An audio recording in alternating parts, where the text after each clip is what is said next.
Les partis politiques de l'opposition affichent une certaine volonté de se rassembler face à une équipe au pouvoir qui persiste sur son unilatéralisme.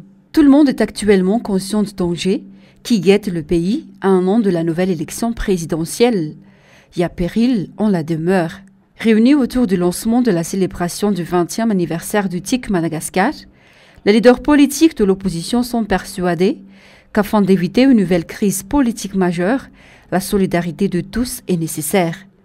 Le parti HVM, représenté par son coordinateur national et ancien président du Sénat, Rivra Koutvao, a plaidé pour l'unité de l'opposition.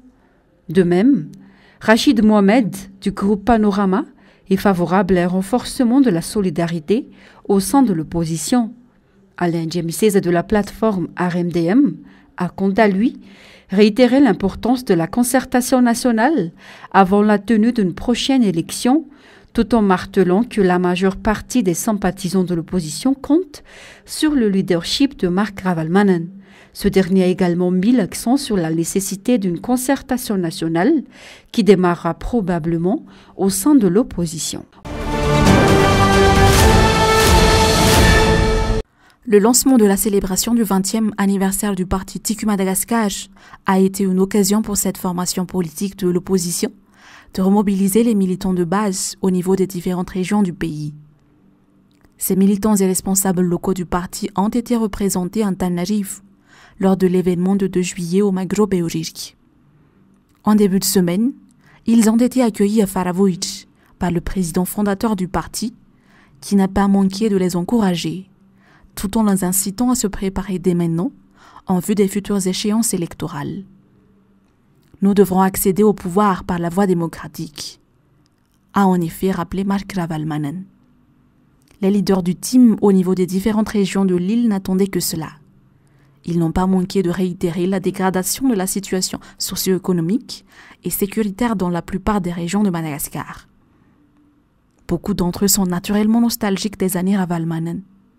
L'état des infrastructures routières était bien meilleur à l'époque, tandis que le secteur de l'éducation et celui de l'agriculture, base du développement durable, ont reçu un soutien conséquent. C'est pourtant loin d'être le cas aujourd'hui.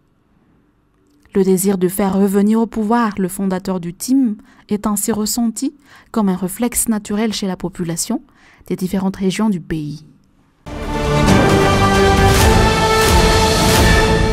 La Société nationale d'eau et d'électricité se retrouve actuellement avec 1200 milliards d'arrières de dette après plusieurs années de mauvaise gestion. La Chirama ne parvient plus ainsi à répondre aux besoins de la population. Les difficultés cumulées de la société ont débouché sur les délestages de plus en plus fréquents à travers le pays et la coupure d'eau dans de nombreux quartiers de la capitale au cours des dernières années. Les syndicats des employés exigent actuellement le départ du directeur général par intérim de la Chirama et ses proches collaborateurs. Ils ont attiré l'attention des différents responsables sur la nécessité de redresser progressivement la société. Les gros clients de la Chirama doivent encore à la société 500 milliards d'arrières, alors que les efforts pour le recouvrement de ces arriérés ne sont pas tout à fait convaincants selon les syndicalistes. Ces derniers sont persuadés que tant que la gestion au sommet de la Société nationale d'eau et d'électricité ne va pas dans le bon sens, il sera vain d'espérer un équilibre financier dans les prochaines années et ce sera toujours la population qui sera pénalisée d'une façon ou d'une autre.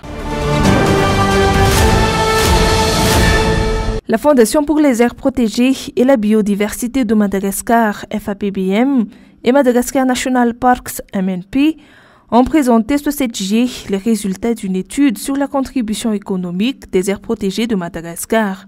Les avantages que Madagascar et le monde tirent de la nature sont multiples. Source de nourriture, source de vie grâce à l'air pur et à l'eau, en passant par la résilience au changement climatique et aux maladies. Les aires protégées appuient au développement de la résilience agricole sous différentes formes, comme la distribution de semences ou plantules, l'irrigation des cultures, le contrôle de l'érosion des sols et la pollinisation des cultures. Cependant, il est clair que notre environnement est en train d'être détruit en raison du manque d'assistance aux personnes vivant autour de ces aires protégées. C'est pourquoi ces partenaires financiers ont décidé d'aider et de soutenir ces gens dans le but de cesser la destruction. À noter que nous avons actuellement 123 aires protégées légales d'une superficie de 7 millions d'hectares, soit 11% de la superficie terrestre de Madagascar. Alors pourquoi avoir fait cet atelier? Nous sommes partis du constat que très peu de personnes à Madagascar avaient conscience de l'utilité d'avoir des aires protégées. Nous voyons beaucoup plus les inconvénients que les avantages à l'avoir. Et donc, à travers cet atelier, nous avons montré que la valeur économique des aires protégées à Madagascar, que ce soit du point de vue local ou national, ou même la valeur mondiale de ces aires protégées, cette valeur, elle est immense. Il faut absolument non seulement protéger ce qu'il y a, mais continuer le développement de ces aires protégées. L'étude a quantifié chacun des services de la nature fournis par les aires protégées de Madagascar à l'échelle locale, nationale et mondiale. Un livre blanc issu de l'étude a été produit pour vulgariser le message.